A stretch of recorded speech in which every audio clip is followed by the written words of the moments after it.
Rider nin motorsiklo lugadan makalihis makabudal sa sarong sedan sa San Fernando, Camarines Sur.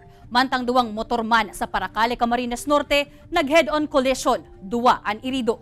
Tutukan iyan sa report ni Chris Novello. Lugadan ang sarong rider makalis ini makabudal sa sarong kotse sa Banoan ng San Fernando, Camarines Sur. Nagluluwas sa investigasyon kan motoridad na pinurbaran ko taanakan rider na likayan ang nagbabalyong kotse alagad inabot man girare kaini. Nagsapo nin lugad sa man na parte kan lawas ang rider mantang maswerteng dayman nakulugan ang driver kan kotse. Sangon yan pigahalat na sana kan kapulisan kung masunod din kaso iagi na sana sa areglo kan magibong nalado ang insidente.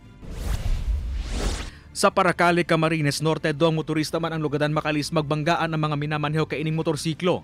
Napag-arama na may helmet ang saro sa mga rider na nagsapot nin matinding tama sa lawas, mantang slight injury sana ang sinapo kan saro pang rider. Nagpapadagos pa ang investigasyon kan motoridad kung siisa may sala sa insidente. Mantang pigahalat pa kan PNP kung iagin na sana sa areglo kan ambuslados ang nangyaring insidente. Kay banan si Carlo Abonita, Chris Novello, Balitang Bicolandia.